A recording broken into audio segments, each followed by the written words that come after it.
Welcome to No Rares Required Episode 43, Azorius Princes. The archetype on MTG Arena is Draw 2 Humans, but outside of Prince Imrahil the Fair, there aren't many payoffs to drawing 2 cards in a turn. Knights of Dol Amroth is far too slow, especially in a set where Ring Temptation makes small creatures into a win condition. Luckily, Azorius can do the ring-bearing token strategy, maybe not as well as some of the other archetypes, but it has been my most successful approach. Blue has cards that trigger a ring tempt like Birthday Escape, Glorious Gale, and Horses of the Brunnen, and I advise that you try to get at least 7 cards that trigger a ring tempt. Of note, Slip on the Ring performs better in this archetype, and works well with the enter the battlefield effects of East Farthing Farmer, Protector of Gondor, and Errand Rider of Gondor at common in white.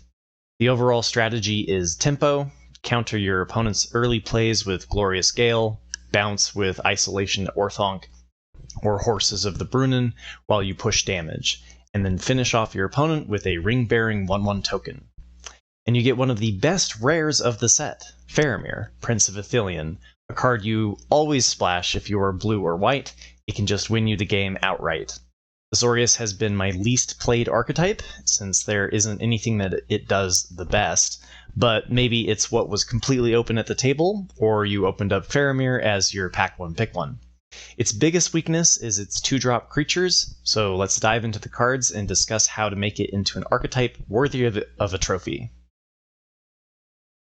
Birthday Escape is critical for getting enough cards that trigger a ring temptation. It also draws a card, so if you happen to have Prince Imrahil, it is the cheapest way to trigger the second draw clause. At the beginning of the set, you could pick these up very late, but people have figured out that ring temptation is the key to victory for most archetypes, and I advise you do the same. Glorious Gale is great for tempo since you are trying to disrupt your opponent's early plays. As far as counting it towards the 7 ring tempts, I think it is best to count it as half a ring tempt, especially since you are likely to counter whatever they play on turn 3 or 4, instead of waiting for a legendary spell like you might in a more controlling archetype like Dimir. And part of why I stress getting enough ring tempts outside of it being a win condition is it makes cards like Errand Rider of Gondor better. Since ring bearers are legendary creatures, it's still a good card even if it just triggers a loot, since like Boros, you can't afford to stumble on your early plays. Protector of Gondor is best in Boros, where it is the perfect play after Book of Marzargul on turn 3 in red, but it's a great common in any white archetype, especially if you have enough ring tempt to make the 1/1 into a lethal threat. East Farthing Farmer might be the secret weapon to Azorius. It pairs particularly well with Slip on the Ring, since the second time it enters you should have at least 2 food, so it plays as a +2/+2 combat trick that also triggers a ring tempt. While not strictly limited to Azorius, Celestia Food and Boros Aggro are both less interested in the number of ring tempts, so you lose out a little bit on the synergy of Slip on the Ring. Keep your eye out for it. Sometimes you end up with a full playset of 4 East Farthing Farmers, and then I'd run multiple copies of Slip on the Ring. You don't need to go out of your way to make it happen though, since Farmer should wheel and can be taken pick 9 onward when white is open. Azorius is good at creating food and 1/1 tokens, so it's not uncommon for Hobbit Sting to be able to remove a 4 or 5 toughness creature for 2 at instant speed. It goes late for removal as well, around pick 7 or 8, so you can usually count on being able to pick up 1 or 2 copies. Soothing of Smeagol is right at home in a tempo-based strategy. I'd rather counter their creature with Glorious Gale, but sadly 50% of the time you're going to be on the draw, so it's nice to have an answer to something that already made it through. There are a fair number of problematic cards with Enter the Battlefield effects, like Dunlin Crebain, for example, that make me want to run other cards over Soothing of Smeagol, but it also triggers a ring tempt and helps you hit that magic number 7. Deceive the Messenger is my favorite combat trick of the set. You can do some truly creative lines with this card.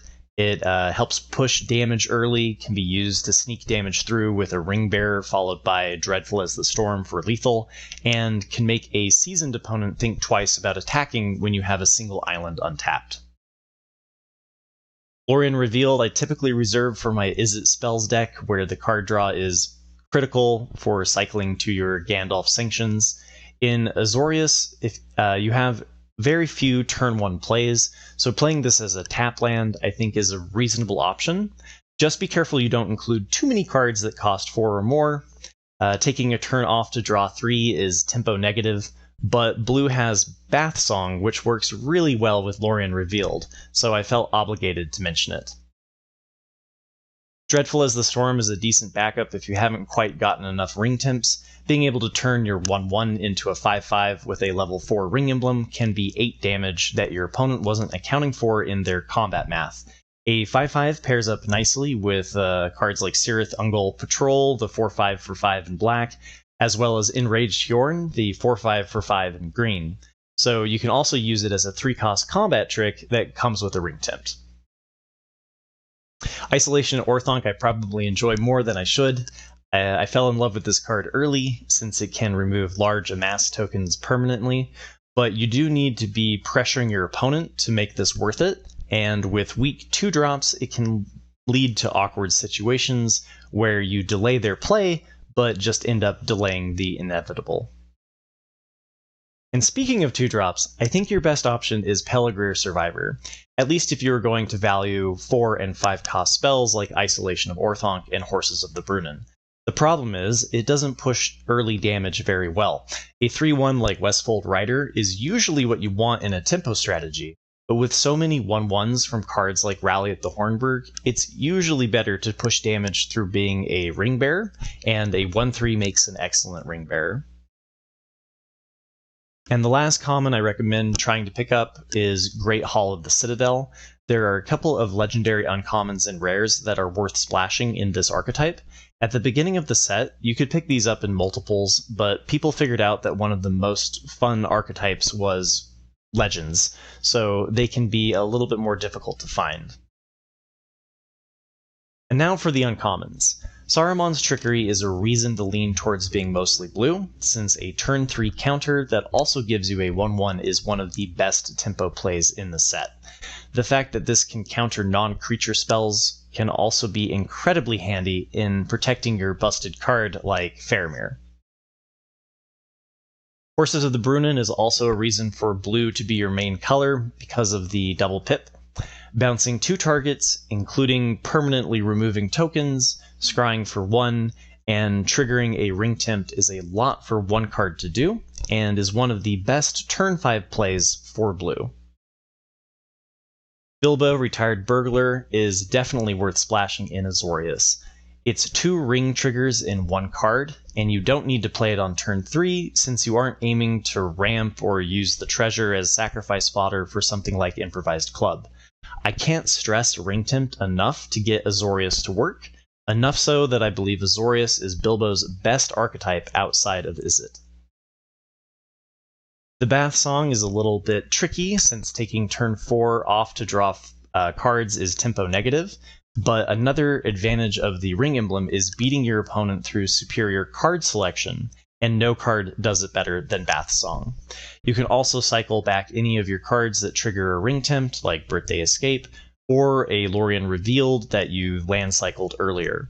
I think it's best to view this card as later in your curve, like cost 6 or 7, since I want to play it after I've done my tempo plays and need to draw 2 additional gas to finish out the game.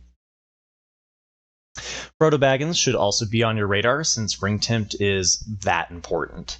You aren't likely to have an above average number of legends in this archetype, but even just playing a creature that triggers a ring tempt and is one of the best ring bearers in the game fits well into Azorius, if you picked up enough Great Halls so that you have the means to splash.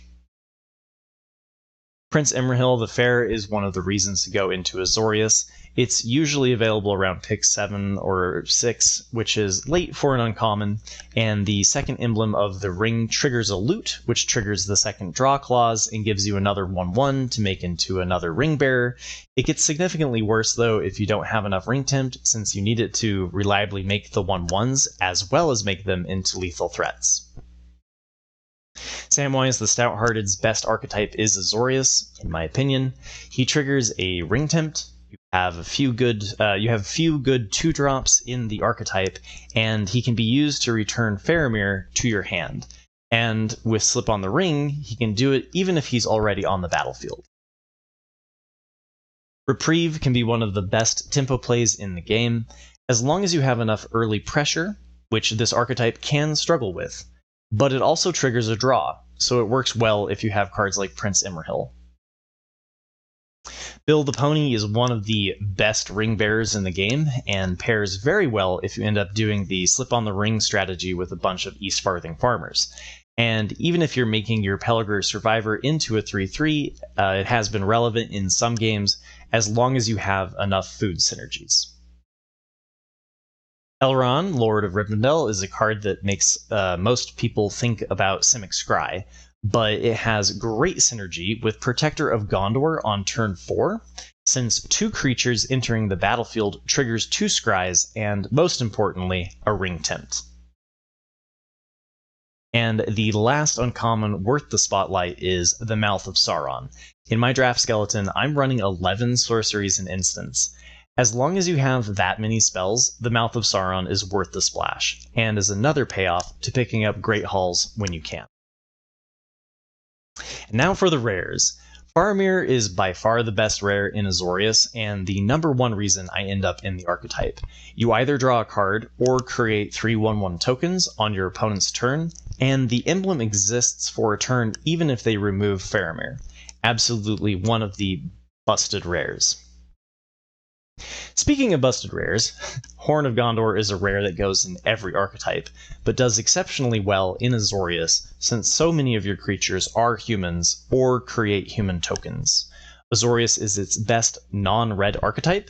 Red archetypes work especially well because of Rally at the Hornburg on turn 2 that creates 2 humans. Rangers of Ithilien is a great rare that also has the wonderful words, "The ring tempts you." I've mentioned it before, but I'll mention it again because it's a rule that people mess up. If you target an opponent's creature and they sacrifice it with Improvised Club or Nasty End, you won't get a ring trigger. Sometimes the correct play is to choose Gain Control of Nothing if the ring temptation wins you the game. Scroll of Isildur also has those wonderful words we love to hear, "The ring tempts you."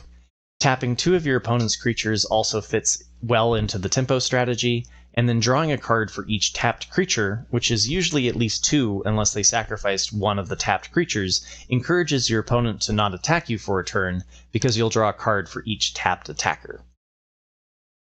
And last is Pippin, Guard of the Citadel. A 2/2 Vigilance is, unfortunately, one of your better early attackers, but the real power comes from either being able to push damage by giving a creature protection from creatures, or by protecting Faramir from removal.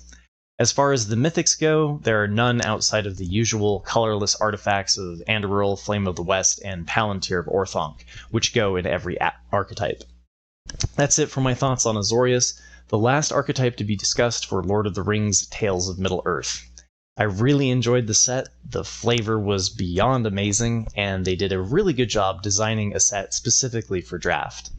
I'll be publishing an additional episode later this week that covers my first impressions of Wilds of Eldraine. Look for it on Friday, and the set will be coming to Arena on September 5th, on Tuesday. And if you want a sneak peek, I'll be doing my set review on Twitch throughout the week. I still haven't qualified for early access, which reminds me, remember to hit like and subscribe. It really helps me reach my dream of being a big enough content creator one day to get early access. As always, leave a comment below to let me know what you thought or if I missed something that you've enjoyed about the archetype. Good luck getting those trophies and drafting infinitely, and I'll see you all on Friday.